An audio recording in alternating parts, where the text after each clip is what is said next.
बताई थी मैदान के बारे में। पहाड़ तो हमारे कंप्लीट हो गए हैं। उसके बाद हमने मैदानों को देखा था, है ना। भाबर और तराई एरिया को हमने देख ही लिया था।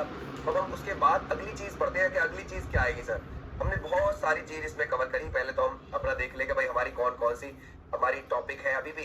तो अब हमारा जो टॉपिक है अभी वो राजस्थान का प्लेन चलेगा, ठीक है भाई। अभी हम पहले प्लेन ऑफ राजस्थान डालोगे, प्लेन ऑफ राजस्थान, ओके। इसको अब हम पढ़ने वाले हैं। कैसे, देखो बिल्कुल सिस्टमेटिक वे से चल रहे हैं हम, ऊपर से नीचे की ओर, ठीक है भाई। क्या हमें सबसे पहले क्या चीज पढ़नी थी, हमने क्या चीज पढ़ी है, और फिर हम उसके बाद क्या पढ़ेंगे, है ना। चलो देखो, ये हमने अभी जो एरिया देखा था, ये सारी चीजें हमने यहाँ तक जानी कि भाई ये वाला जो महान मैदान है हमने ये पढ़ लिया, ठीक है। इसमें कौन सी मिट्टी है और क्या क्या एरिया है, कैसे है, ये हमने पढ़ लिया था। अब हम जो पढ़ेंगे वो पढ़ेंगे अपना राजस्थान का मैदान। अब राजस्थान के मैदान में ज्यादातर क्या है, रेगिस्तानी मृदा है ना, रेगिस्तानी मिट्टी है, वही ज्यादातर आएगी।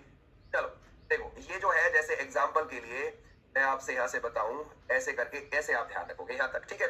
और मान के चलो आपका राजस्थान वाली सीमा जो है वो राजस्थान की सीमा आपकी ऐसे है, ठीक है। ये आपकी ऐसे करके राजस्थान की सीमा हो जाए, ठीक है भाई, क्लियर हो जाएगा। और इसमें जो अरावली पर्वत है वो अरावली पर्वत आपको ऐसे देखने को मिलेगा, यहाँ से यहाँ तक, यहाँ तक, ठीक है भाई। यानी कि गुजरात में भी है, राजस्थान में भी है, यहाँ पर साउथ हरियाणा टच होता है वहां पर भी है, और ये आपकी दिल्ली तक जा रही है। अभी हम अरावली पर्वतमाला नहीं पढ़ रहे हैं, बस हमें ये पता रहना चाहिए कि यहाँ पर अरावली के पर्वत है, राजस्थान के इस दिशा में है, ये हमारा राजस्थान है।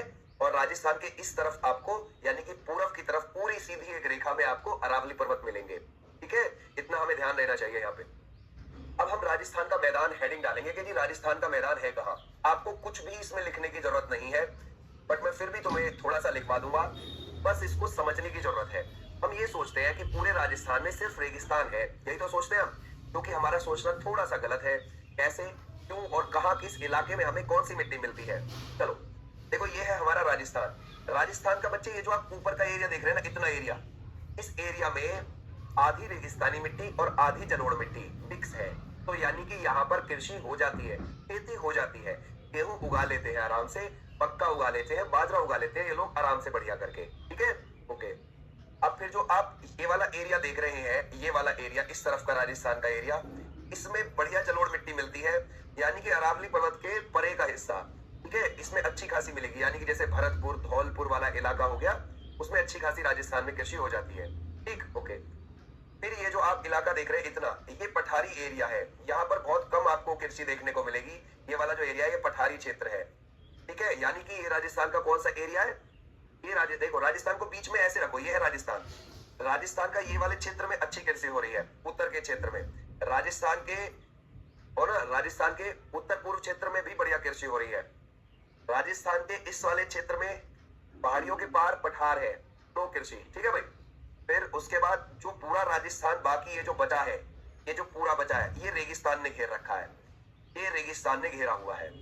यानी अच्छा सर, ये है मामला, इसी को हम राजस्थान का पूरे का मैदान बोलते हैं, समझ गए। ये हो गया हमारा राजस्थान का मैदान। तो मैं यहाँ यही चीज लिख दूं, अब चल बहुत सिंपल से वे में लिख देंगे कि राजस्थान के उत्तरी क्षेत्र में आपकी कृषि होती है। तो पहले इस वाले क्षेत्र को देख रहे हैं हम, ठीक है भाई, क्लियर हो जाएगा। राजस्थान के उत्तर में कृषि होती है, ओके भाई, ध्यान रखोगे। राजस्थान के उत्तर में क्या है बच्चे, कृषि होती है, खेती होती है, राइट, ये वाली कृषि होती है।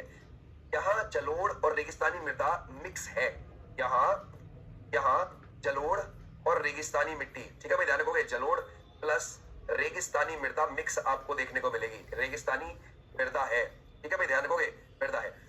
अब जहां गीली मिट्टी जलोढ़ और सूखी मिट्टी रेगिस्तानी मिट्टी, यहाँ पर भी ऐसी चीज मिल जाती है, उस मिट्टी को हम आधी सूखी मिट्टी यानी कि अर्ध शुष्क यानी कि हाफ ड्राई मिट्टी बोलते हैं। तो इस एरिया में कौन सी मिट्टी मिली है, अर्ध शुष्क मृदा मिलती है, ठीक है भाई। तो हम क्या कह देंगे, इस क्षेत्र में अर्ध शुष्क मृदा मिलती है, ठीक है भाई, क्लियर हो जाएगा। क्या मिलेगी हमें, अर्ध शुष्क मृदा मिलती है, ठीक है भाई, क्लियर हो जाएगा। ये वाली मृदा मिलती है ना, यानी कि हाफ ड्राई सॉइल हमें देखने को मिलती है, हाफ ड्राई सॉइल मिलती है, ये वाला हो गया हमारा, ठीक है भाई, क्लियर हो जाएगा।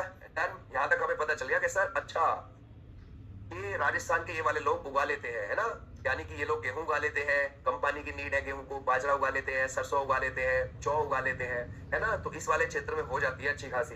तो हम लिख सकते हैं यहाँ पर जैसे कि बाजरा की कृषि हो जाएगी, बाजरा प्लस जौ, ठीक है भाई, ध्यान रखोगे, जौ प्लस सरसों, ये लोग उगा लेते हैं अच्छा खासा, ठीक है भाई, क्लियर हो जाएगा।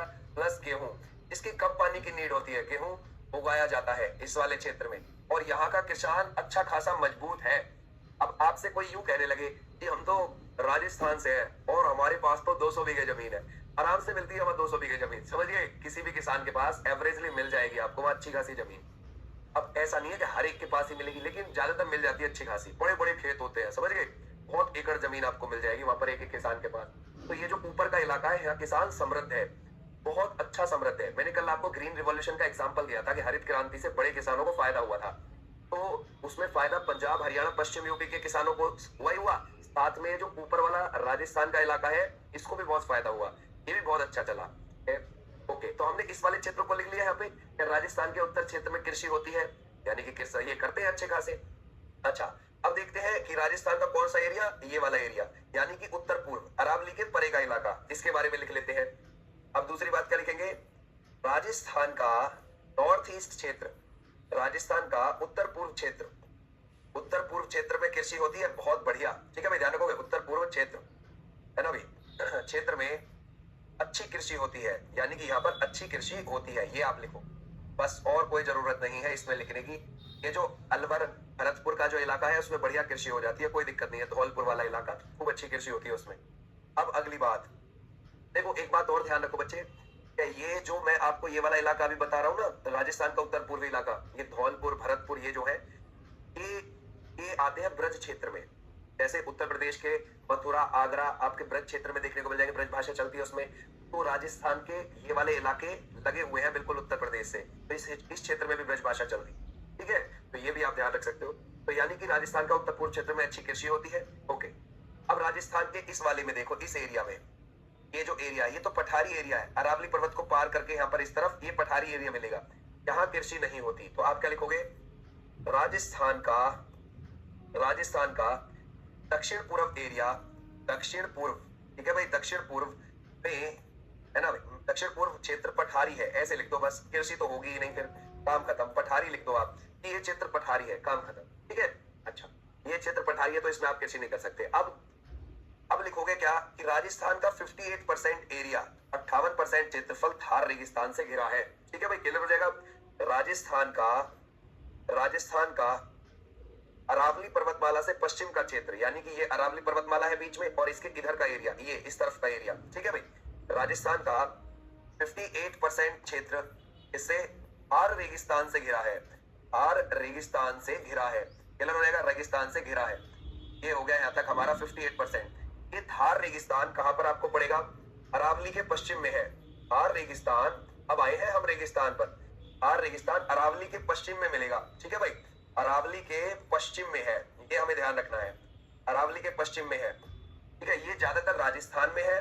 ओके, ऐसा नहीं है कि और भी राज्यों में है, जैसे पहले लिखो, ज्यादातर राजस्थान में है, ज्यादातर कहां पर है बच्चे, ये राजस्थान में है, ओके, राजस्थान में है, ठीक है, साथ में, ओके भाई, साथ में ये और भी राज्यों में टच है, कैसे अभी दिखाता हूं, देखो इधर, यहाँ पर आप मैप देख रहे हो, अभी मैंने आपसे क्या बोला था सर, ये जो ऊपर वाला ये जो इलाका है, इसमें आपको आधी रेगिस्तानी मृदा मिलेगी, आधी जलोढ़ मिक्स मिलेगी, तो रेगिस्तानी मिट्टी तो है ना इस वाले क्षेत्र में भी, और ऐसे ही रेगिस्तानी मृदा कहां तक घुसी हुई है, यहाँ पंजाब को टच कर रही है, यहाँ हरियाणा को टच कर रही है, ठीक है, और ऐसे ही ये नीचे रेगिस्तान गुजरात को भी टच कर रहा है, तो यानी कि हम लिख सकते हैं दक्षिणी पंजाब, दक्षिणी हरियाणा और उत्तरी गुजरात में यहाँ पर ये टच करता है रेगिस्तान, तो हम ये बात लिखेंगे कि भाई ये साउथ हरियाणा और साउथ पंजाब, ठीक है भाई, ध्यान रखोगे, साउथ हरियाणा और साउथ पंजाब है ना, प्लस नॉर्थ गुजरात, यानी कि उत्तरी गुजरात में ये फैला हुआ है,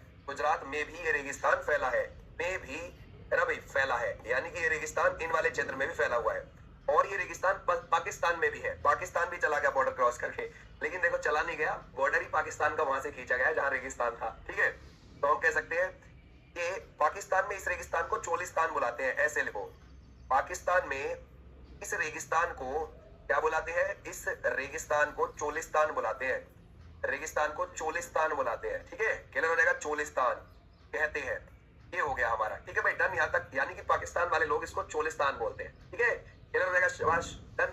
अच्छा, ये हमारी चीजें हुई। हमने अब एक बेस तैयार कर लिया कि राजस्थान कैसा दिखता है, राजस्थान का इलाका कैसा है। हम एक बार और तुम्हें उस मैप पर दिखा दूं ताकि तुम्हारी अब कई सारी चीजें एक साथ कंट्रोल हो जाए। देखो, जैसे मान के चलो ये हमारा ये हमारा ये हमारा ये वाला इलाका क्या है, ये राजस्थान वाला इलाका हो गया, ठीक है। और इसमें अभी हम पहले अरावली पर्वत को देखें, ये अरावली पर्वत का हिस्सा ये हो गया, ठीक है, अभी जो हमने देखा था। और ये हो जाएगा राजस्थान का उपजाऊ क्षेत्र, जो ऊपर वाला एरिया ये वाला, ठीक है। और ये वाला भी उपजाऊ एरिया हो जाएगा, ये वाला, ठीक है। लेकिन ये वाला ये पठारी क्षेत्र है, इधर कुछ नहीं है इसमें, समझ गए, ये पठारी क्षेत्र है। और ये हो जाएगा उसका रेगिस्तानी इलाका। कौन सा वाला इलाका, ये जो आप देख रहे हैं इसका आप मान के चलो ऐसे, ठीक है। ये जो आप एरिया देख रहे हैं ये उसका रेगिस्तानी क्षेत्र है, और ये रेगिस्तान पाकिस्तान तक भी जा रहा है, ठीक है भाई, क्लियर हो जाएगा। ये है वो इलाका जिसको हम पढ़ रहे हैं, है ना। चलो अब हम आगे को पढ़ना शुरू करते हैं, इसके बारे में देखते हैं। ये है असल में रेगिस्तान। देखो हमारे देश में एवरेज जो बारिश होती है हर साल वो 119 सेंटीमीटर होती है। पूरी पृथ्वी पर जो एवरेज बारिश होती है हर साल वो 100 सेंटीमीटर होती है पूरी पृथ्वी पर। यानी कि भारत में थोड़ी सी पूरी दुनिया के मुकाबले ज्यादा बारिश होती है। पूरी दुनिया में एवरेज 100, भारत में 119, भारत में थोड़ी सी ज्यादा होती है। देखो 100 से अगर 1 भी सेंटीमीटर ऊपर बारिश चली गई ना तो सोच लो कि वो ज्यादा हो रही है, और 100 से अगर 1 भी सेंटीमीटर कम गई तो समझ लो इंडिया में फिर कम हो रही है। तो हमारे यहाँ 19 सेंटीमीटर ज्यादा वर्षा होती है एवरेज औसतन, ठीक है। अच्छा ओके जी। लेकिन हमारा जो रेगिस्तान है, इतनी बारिश बहुत अच्छी है, हमारे यहाँ बहुत अच्छी बारिश होती है। लेकिन जो ये रेगिस्तान इलाका है, अगर तुम लाखों सालों तक किसी एरिया में 25% या उससे कम, या फिर 25 सेंटीमीटर या उससे कम, 25 सेंटीमीटर या उससे कम वर्षा करवाओगे किसी भी क्षेत्र में लाखों सालों तक, तो वो एरिया धीरे धीरे रेगिस्तान में कन्वर्ट होगा, रेगिस्तान में कन्वर्ट होगा, वो बदलेगा, ठीक है भाई, क्लियर हो जाएगा, उसका स्वरूप बदलेगा। तो इस वाले क्षेत्र में यही काम हुआ है। लाखों सालों तक 25 सेंटीमीटर या उससे कम वर्षा होने की वजह से ये वाला क्षेत्र रेगिस्तान में बदला। आप बोलोगे सर क्यों हुई कम बारिश, क्या वजह है कम बारिश होने की? कम बारिश होने की वजह है ये अरावली पर्वतमाला, ये अरावली पर्वत के पहाड़, ये पहाड़ गड़बड़ कर देते हैं मामला। हमारे यहाँ से मॉनसून आता है हमेशा इस साइड से बच्चे, इसको हम दक्षिण पश्चिम मॉनसून बोलते हैं, रटना नहीं है बस समझना है। इसको हम साउथ वेस्ट मॉनसून बोलते हैं, जो अभी भी आया है हमारे यहाँ, आपको पता है इस बार 8 दिन पहले ही आ गया था। जब केरल में वो आता है तो वो 1 जून को आ जाता है, तो इस बार वो 8 दिन पहले ही आ गया। तो जब ये आया मॉनसून इस वाले क्षेत्र में इस तरफ से यूं होके, ठीक है भाई, जब ये 1 जून को केरल आ जाता है, 10 जून को मुंबई पहुंच जाता है, उसके बाद आगे बढ़ता है पूरे देश। तो ये जो अरावली पर्वत के पहाड़ है, इस मॉनसून को इधर मोड़ने का काम करते हैं, इधर, ठीक है भाई, इधर वो इधर नहीं जाने देते, ऐसे वर्षा नहीं जाने देते, वो इस तरफ नहीं जाने देते, बहुत कम जाने देते हैं, ना के बराबर, ठीक है। वो मॉनसून को इधर मोड़ने का काम करते हैं ये पहाड़, समझिए भाई, क्लियर हो जाएगा। इधर जैसे ये आया, इधर से यूं आया मॉनसून, ये अरावली पर्वत के मार इधर वाले को, अरावली पर्वत इधर को मोड़ने का ट्राई करता है इनको। और ये अरावली आज से नहीं कर रहा, ये लाखों सालों से कर रहा है, और इस वाले क्षेत्र में कम वर्षा हो पाती है, और ये वाली मिट्टी रेगिस्तानी बनी रहती, ठीक है, क्लियर हो जाएगा। लेकिन किसी किसी बार मॉनसून इतना तगड़ा आता है जब पूरे इलाके में धुआं धुआं मचा देता है, समझ गए। जैसे अभी लास्ट टाइम 2024 में बहुत तगड़ा मानसून आया था, बहुत तगड़ा मानसून था 2024 का, रेगिस्तान में भी पानी भरवा दिया था उसने, समझ गए। तो ये भी आप ध्यान रख सकते हो। तो मैं ये कह सकता हूं कि राजस्थान की क्लाइमेट में, राजस्थान की जलवायु में ये जो अरावली पर्वतमाला है बहुत बड़ा रोल प्ले करती है, समझ गए, बहुत बड़ा रोल निभाती है। यानी कि अरावली पर्वतमाला क्लाइमेट डिवाइडिंग का काम करती है, यानी कि जलवायु विभाजक का काम करती है। तो ये वाली लाइन आप लिख लो ताकि आपके याद रहे, ठीक है। तो हम ये कह सकते हैं यहाँ पर राजस्थान में, है ना भाई, राजस्थान में अरावली पर्वतमाला क्या काम करती है, अरावली रेंज क्या काम करती है बच्चे, अरावली रेंज क्लाइमेट डिवाइडिंग का काम करती है, क्लाइमेट डिवाइडिंग का काम करती है, ओके। यानी कि जलवायु विभाजक का काम करती है, जलवायु विभाजक का काम करती है, क्लियर हो जाएगा यहाँ तक, विभाजक का कार्य करती है। पेपर में आपसे पूछ लेता है ऐसे ही, समझ गए, कहीं ये बताइए हमें ये इनमें से कौन सी क्लाइमेट डिवाइडिंग का कार्य करती है, कौन सी नहीं करती है, ऐसे पूछ लेता है, ठीक है भाई, क्लियर हो जाएगा, समझ गए, डन। अच्छा ये भी हो गया, और हमें ये भी पता चल गया कि भाई 25, अब ये 25 सेंटीमीटर बारिश वाला भी लिख दो, है ना। इस क्षेत्र में, इस एरिया में 25 सेंटीमीटर, 25 सेंटीमीटर या इससे कम वर्षा होती है, इससे कम वर्षा होती है, ओके भाई, ध्यान रखोगे, इससे कम वर्षा होती है, ठीक है, क्लियर हो जाएगा, वर्षा होती है। ये हो गया हमारा ये वाला क्लियर। अब देखो, अब हमने रेगिस्तान को अच्छा खासा जमा लिया है, अब हम रेगिस्तान को थोड़ा देखने चलते हैं कि देखा कैसा। जब इतनी सारी चीजें बन ही गई तो क्यों ना अब हम उसको देखने ही चलते भाई, ठीक है, चलिए। अब हमें पता चल गया कि हाँ भाई कैसा दिखता है हमें ये अरावली पर्वतमाला का हिसाब क्या है और रेगिस्तान का हिसाब क्या है। ठीक है, चलिए अब हम चलते हैं अपना आगे। तो पहले तुम्हें तुम्हें ये अरावली वाला हिस्सा दिखा दूं, अरावली हिल्स का। ओके, ताकि आपको ये दिखे अच्छे से, आपको पता चले कि अरावली का हिसाब क्या है। ऐसी ही आपको देखने को मिलती है अरावली हिल्स। अच्छी खासी हिल्स है, ऐसा नहीं है कि भाई, है ना, मैप पर दिख रही है तुमको।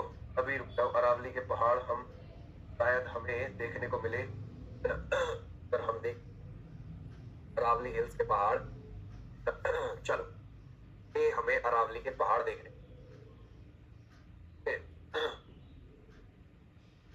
इसमें ऐसे ही भाई चलेगा। चलो, अरावली के पहाड़ हम, हाँ यार ये तो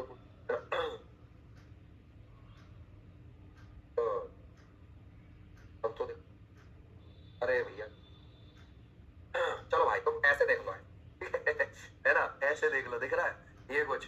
ओके, ये आपके अरावली के ही पहाड़ है जो थोड़े बहुत तुमको दिख रहे होंगे। ओके, वरना और मैं तुम्हें इमेज दिखाऊं इसकी अरावली की। ओके, अरावली हिल्स की, ये भी आपको अरावली के ही पहाड़ देखने को मिल रहे हैं। ठीक है, ओके, ये भी आपको अरावली के ही पहाड़ देखने को मिल रहे हैं। ठीक है, ये सब देख रहे हो, इतनी हरियाली भी है राजस्थान में। तुमको लगता है कि सिर्फ रेगिस्तान है, रेगिस्तान तो उसके वेस्ट में है। राजस्थान बहुत बड़ा है, सबसे बड़ा स्टेट है हमारा, समझ गए। तो ये सब वही अरावली की ही पहाड़ियां हैं, ये जो आप देख रहे हो सब अरावली हिल्स ही आपको देखने को मिलेगी। देखना अरावली रेंज कितनी तगड़ी है, समझ गए। तो अगर ये छोटे मोटे पहाड़ होते तो क्लाइमेट डिवाइडिंग का काम ना करते। ये बहुत बड़े पहाड़ है, समझ गए, ये बहुत बड़े पहाड़ है और ये बहुत क्लाइमेट डिवाइडिंग का काम करते हैं, समझ गए, जलवायु विभाजक का कार्य करते हैं। राजस्थान को सूखा बनाने में इनका बहुत उच्च योगदान है राजस्थान को सूखा बनाने में इनका बहुत बड़ा योगदान है। ओके, लेकिन मिनरल्स भी मिलते हैं इसमें, समझिए, इनमें मिनरल्स भी मिलते हैं, यानी कि इनमें खनिज भी मिलते हैं। ओके, और जब खनिज मिलेंगे तो भाई आपको पता है, अब देखो तुम, खनिज मिलेंगे तो सीधी सी बात है उसका यूज होता है और खनिजों का खनिज बेचे जाते हैं फिर, है ना भाई। खनिज उनको बोलते हैं जो खान से निकाले जाते हैं, ठीक है, जो माइन से निकाले जाते हैं, खान से निकाले वाली चीजों को हम खनिज बोलते हैं। तो ये अरावली रेंज वाला इलाका। चल अब हम अपना रेगिस्तान देख, तो भाई हम अपना थार रेगिस्तान कहाँ पर देखेंगे, अपना चलते हैं मैप पर और मैप पर अपना थार वाला एरिया देखते हैं जो रेगिस्तानी इलाका है, तो उसके बारे में पढ़ते हैं। अभी और थोड़ा सा रह रहा है थार वाले में लिखना, 2-4 पॉइंट, ठीक है भाई। थार रेगिस्तान को हम देखते हैं, है ना, थार रेगिस्तान को हमारा, है ना भाई, है ना, थार डेजर्ट को अगर हम देखेंगे, थार डेजर्ट राजस्थान, ठीक है भाई। चलो देखते हैं कि हमारा कैसा हमें देखने को मिलता है, ये दिखाएगा कि नहीं दिखाएगा। इस पे भी नहीं दिखा रहा भाई चलो, थार डेजर्ट यहाँ पर तो दिखाएगा ही दिखाएगा। चलो ये ऐसा दिखता है बच्चे, ओके, ध्यान रखोगे, ऐसा थार डेजर्ट। अब इसके बारे में हम पढ़ने वाले हैं, देखो इसमें टीले बन रहे हैं ना, इनको भी पढ़ने वाले हैं कि क्या होगा। बहुत सिंपल सी चीज है इसमें, ओके, ये भी थार डेजर्ट ही है हमारा। ओके, क्लियर हो जाएगा। ये रेगिस्तान का जहाज, ऊंट, ठीक है भाई, ये भी आपको देखने को मिलेगा, ये भी आपको थार डेजर्ट ही देखने को मिलेगा, ठीक है। ये हमारे थार डेजर्ट का इलाका। तो ये राजस्थान में देख रहे हो आप सारी चीज, राजस्थान में खेती भी हो रही है, राजस्थान में पहाड़ भी है, समझ गए, और राजस्थान में रेगिस्तान भी है, राजस्थान में पठारी क्षेत्र भी है, कितनी सारी चीजें हैं, ठीक है भाई, क्लियर हो जाएगा। ये आपको देखने को मिल जाएगी, ठीक है भाई, क्लियर हो जाएगा। समझ देखना, तुम में से तो नहीं है कोई, ठीक है कभी कभी तुम में से घूमने गया हो उधर, ठीक है, तो ये सब आपको वहीं पर देखने को मिल जाएगा। ये थार डेजर्ट आपको देखने को मिल जाएगा, ठीक है भाई, क्लियर हो जाएगा। चलो अब मैं तुमको इसके बारे में थोड़ी सी चीजें, इसमें कटीली झाड़ियां देखने को मिल जाती हैं, ये रेगिस्तानी इलाके में कटीली झाड़ियां। चलो अब हम आगे अपना पढ़ते हैं, लिखते हैं इसके बारे में। चलो देखो, ये हम थार रेगिस्तान को देख रहे थे। एग्जाम्पल के लिए जो हमारे थार रेगिस्तान है, थार रेगिस्तान में जो ये आप टीले देख रहे थे ना, टीले, जो ऊंचे ऊंचे टीले थे, उनको क्या बोलते हैं, उनको बरखान या छत्रक बोलते थे, ठीक है, क्लियर हो जाएगा।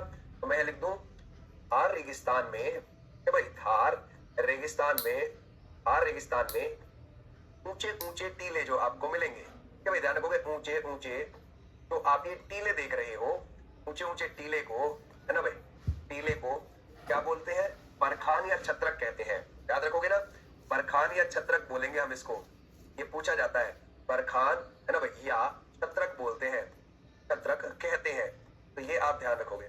खास तौर पर ये वैसे तो टीला ही बोलते हैं नॉर्मली, रेत का टीला है, लेकिन बरखान स्पेशली किसको बोलते हैं, जो आधा चांद जैसा होता है। एग्जाम्पल के लिए जैसे ये वाला हिस्सा, ठीक है, ध्यान रखोगे, ये वाला हिस्सा, तो ये जो आधे चांद के जैसा है ना रेत का टीला, उसको क्या बोलते हैं?